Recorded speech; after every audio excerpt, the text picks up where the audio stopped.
ஐயனார் துணை சீரியல்ல இனி எபிசோட்ல என்ன நடந்திருக்கு அப்படின்னு பார்த்தீங்கன்னா, இப்ப வீட்டெல்லாம் ரிப்பேர் பண்றதுக்காக ஆளெல்லாம் வர வச்சு, இதெல்லாம் செய்யணும் அப்படின்னு சொல்லிக்கிட்டு இருக்கிறாங்க.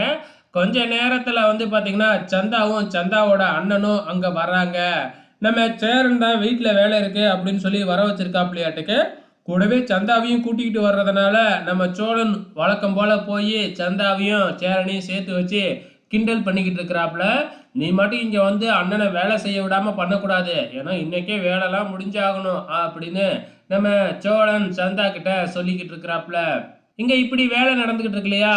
இங்க நிலாவை ஆபீஸ்ல காமிக்கிறாங்க. அந்த ராகவ் மூஞ்சி வீங்கி போய் ஆபீஸ்க்கு வராப்புல. நம்ம சோழன் சொன்ன மாதிரியே ராகவ் சோழன் தான் அடிச்சாப்புல அப்படின்னு யாருக்கிட்டையும் சொல்லவே இல்லை. கேட்குறவங்ககிட்டலாம் தடுக்கி விழுந்துட்டேன் அப்படின்னு பொய் தான் சொல்லிக்கிட்டு இருக்கிறாப்புல. அதே டைமில் நிலா கிட்ட ரொம்ப கோவமாகவே நடந்துருக்காப்புல.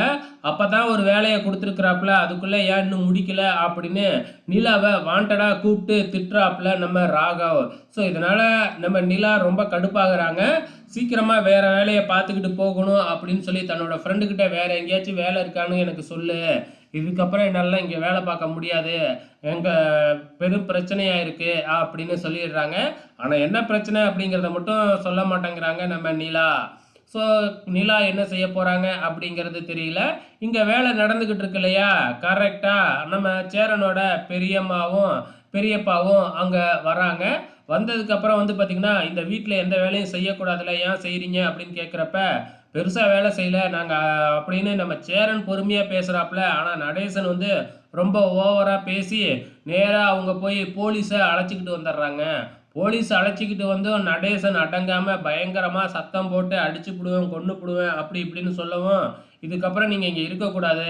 அதான் இந்த வீட்டு மேலே கேஸ் போய்கிட்டு இருக்குல்ல, அந்த கேஸ் முடிஞ்சதுக்கு அப்புறம் யாருக்கு தீர்ப்பு வருதோ அவங்க இந்த வீட்டை என்ன வேணுமாலும் பண்ணிக்கிங்க. அது வரைக்கும் இந்த வீட்டில் யாரும் இருக்கக்கூடாது.